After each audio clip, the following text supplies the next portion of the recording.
Good morning, everyone. Some of you know me, but some of you won't. So I'll start by introducing myself. My name is Sue Hawkes, and I sit behind the blank screen you see on your computer or tablets with my husband Ken. This is my journey with God. Like many other people, my journey doesn't start with me, but with my mother.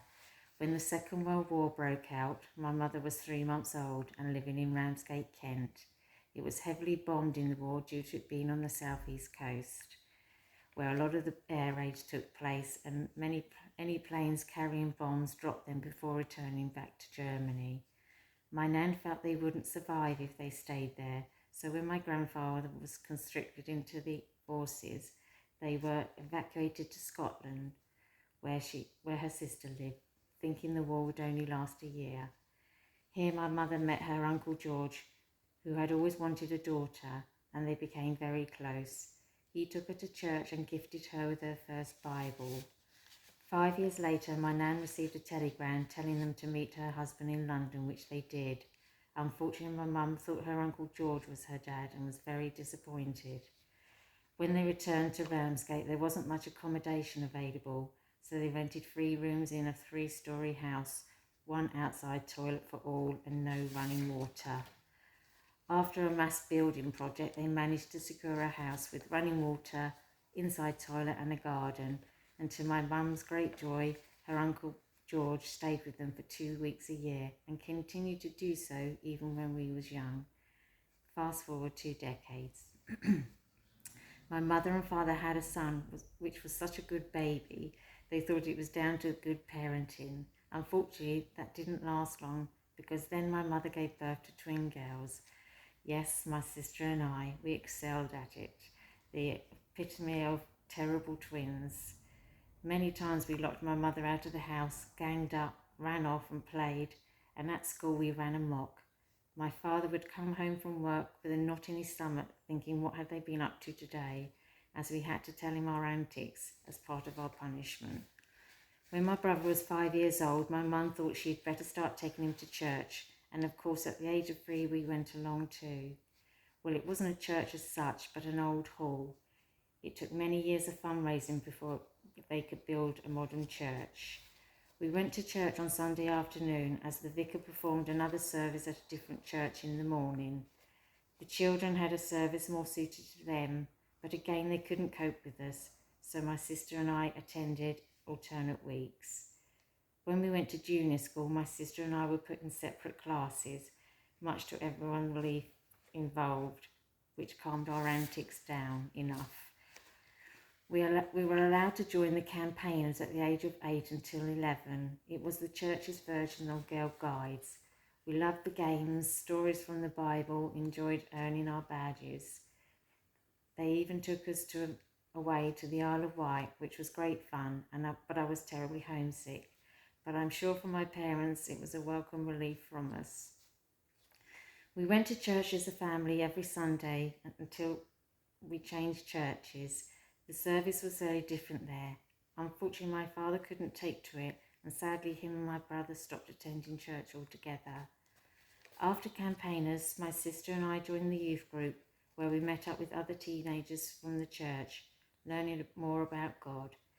We used to attend the church 3 nights a week, taking guitar lessons one evening, Bible study another, and the youth group on a Friday night. On Saturdays, we would meet up with our friends from the youth group and go out with a packed lunch on our bikes and hang out at our house after. At the age of 12, in the summer, we attended summer camp for the youth groups. It is here I became a Christian. The date was 7th of 7th, 77. When we returned, my mother's sister and I decided to become confirmed, and we all attended Bible study together in the evening to prepare for this. Sadly, I can't remember the date when we became confirmed.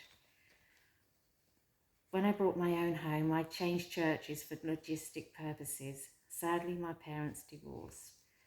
My mother came to live with me, and we attended the church near us. We also witnessed fully immersed baptisms, which was amazing, and to be part of it. When we talk about John the Baptist, it brings back memories of this. Unfortunately, my mother had a heart condition and couldn't manage the stairs any longer and moved back to Ramsgate and rejoined the church from our youth. Fast forward a few years. I met a man who became my husband. I was 28 years old and he was 46. We met through mutual friends and going as a group. Unfortunately, Ken was going through a very bad time in his life and prayed to God for help, in particular to find someone to share his life with. We hit it off straight away, and I feel very privileged in life not just to have one soulmate, my sister, but now Ken. We believe God brought us together. After being with Ken, we joined the church I grew up in. We didn't attend regularly due to working, but when we could, they made us very welcome. While fostering, church was a difficult topic for the agency we worked for, as they had to balance the children's parents' belief and upbringing. But when we could, we took them to join in the children at their age groups to show them a different way of life. In 2006, we moved to Spain, only attending church when we returned back to England, which was about 4 times a year. Ken searched online for a church, finding one in Lorette, but we only attended the service twice due to the vicar not being fully registered. Ken persevered, and that's when we found the church we attend to today. We first attended the service at POW, where I remember Sharon being really chatty and welcoming after the service.